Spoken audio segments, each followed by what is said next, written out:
Messieurs, dames, bonjour, j'espère que vous allez bien. Aujourd'hui, on vous présente une Porsche 944.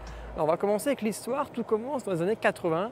À ce moment-là, il n'y avait pas beaucoup de modèles chez Porsche. On avait d'un côté la 911 et de l'autre deux modèles à moteur avant, la 924 et la 928 qui étaient là pour moderniser l'image de la 911. Extérieurement, elle hérite de sa devancière, la 924 qui est sortie en 1976, soit 5 ans plus tôt que la 944 qui est sortie en 1980.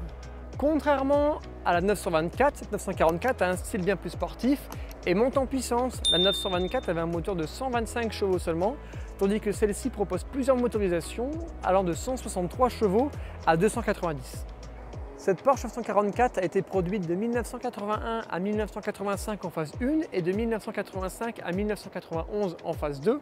Celle-ci date de 91, du coup c'est une des dernières qui a été produite. Le modèle a par la suite été remplacé par la Porsche 968. C'est en tout plus de 160 000 Porsche 944 qui ont été vendus, toutes motorisations confondues. Sur le tableau que je vous montre, on peut voir que la motorisation en 290 chevaux n'apparaît pas.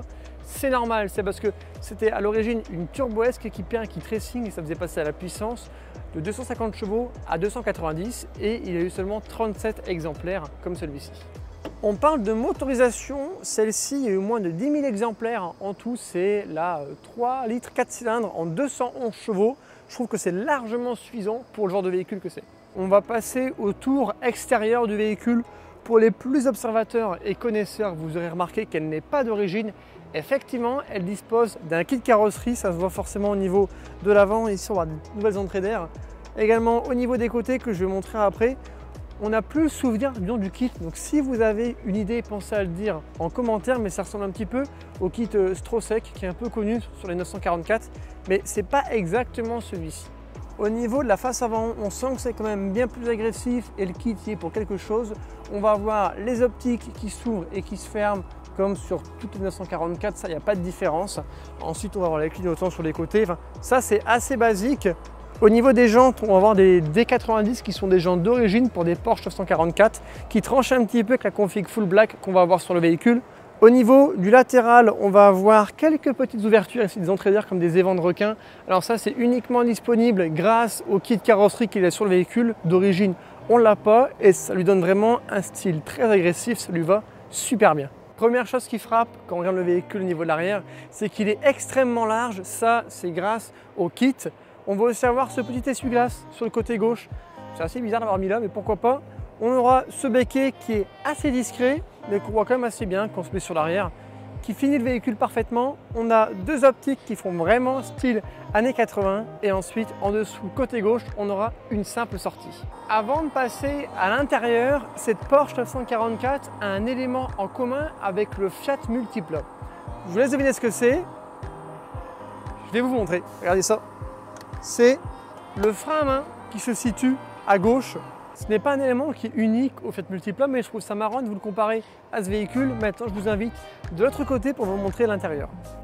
Au niveau de l'intérieur, on retrouve vraiment un intérieur typique des années 80 avec quelque chose de très sobre, très simple et assez sombre. Au niveau du volant, c'est quelque chose également de très simple. On retrouve les anciens volants Porsche qui n'ont rien à voir avec ce qu'on a aujourd'hui.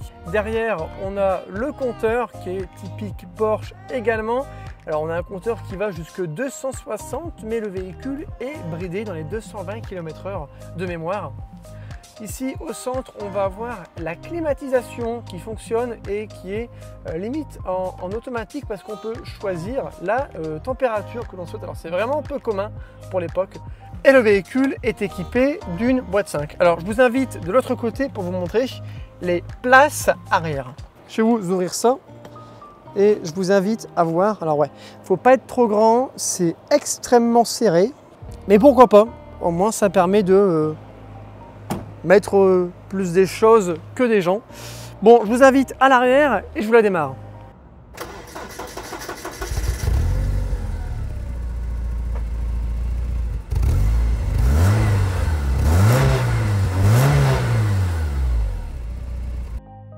Niveau performance, cette petite 944 abat le 0 à 100 en 6 secondes 3, ce qui est vraiment honnête, hein.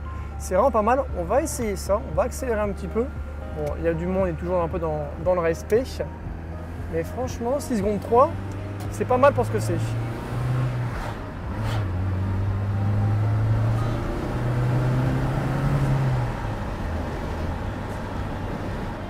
il y a du monde devant, du coup je ne peux pas accélérer vraiment à fond, mais on sent quand même que c'est dynamique et qu'elle demande que ça de partir.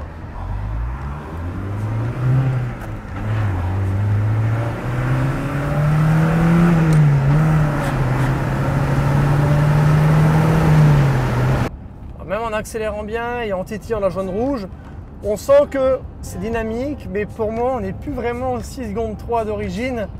Bon, forcément avec le temps ça perd un peu en performance, mais ça reste quand même sacrément dynamique et agréable à conduire. Franchement, au niveau de l'intérieur c'est très confortable, les sièges sont très bien et je suis surpris du confort quand même. J'ai l'impression qu'à chaque fois que j'essaye un véhicule qui a un petit peu d'âge, je le trouve très confortable. Donc ça c'est un point très positif. Niveau conduite, pareil, on sent que ça se conduit tout seul, le volant ça va. La boîte, alors les vitesses sont des fois un petit peu dures à aller chercher, mais c'est parce que c'est une boîte qui commence à avoir un petit peu d'âge, mais il n'y a pas de craquement, il n'y a pas de choses. On sent que tout est en ordre pour le coup. Le point de patinage est extrêmement haut, du coup des fois pour faire un démarrage c'est un peu compliqué à les choper, mais ça je pense que c'est surtout une question de réglage et d'âge du véhicule.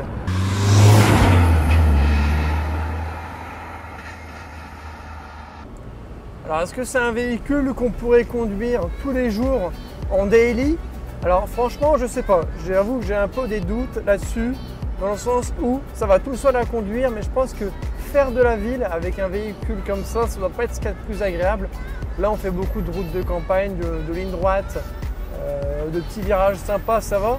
Après je ne sais pas si manœuvrer avec ce type de véhicule ce sera le plus agréable. Est-ce que je pourrais acheter ça comme véhicule? Alors pour tous les jours non, c'est certainement pas ça que je prendrai en daily, en véhicule plaisir pour le week-end. Je pense pas que je prendrais ça parce que c'est pas vraiment mon style de véhicule. J'aime bien les choses plus récentes avec plus d'options. Mais pour un passionné Porsche qui a pas un budget assez conséquent pour s'acheter une 911 ou tout simplement quelqu'un qui veut un petit véhicule plaisir mais ancien, qui a de la patate, pourquoi pas? C'est un véhicule qui pourrait cocher pas mal de cases et qui est très agréable à conduire.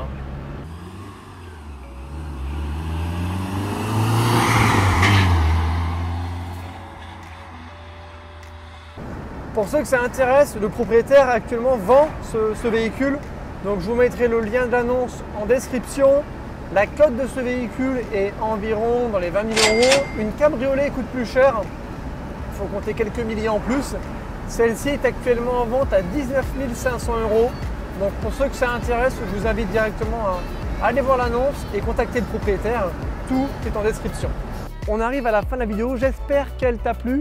Pense à me dire ton avis sur ce véhicule. Abonne-toi, like, mets un commentaire. Je t'invite aussi à cliquer sur une des 2 vidéos qui apparaît sur le côté et à t'abonner sur le gros bouton qui apparaît au milieu. Je te dis à très bientôt et à la semaine prochaine.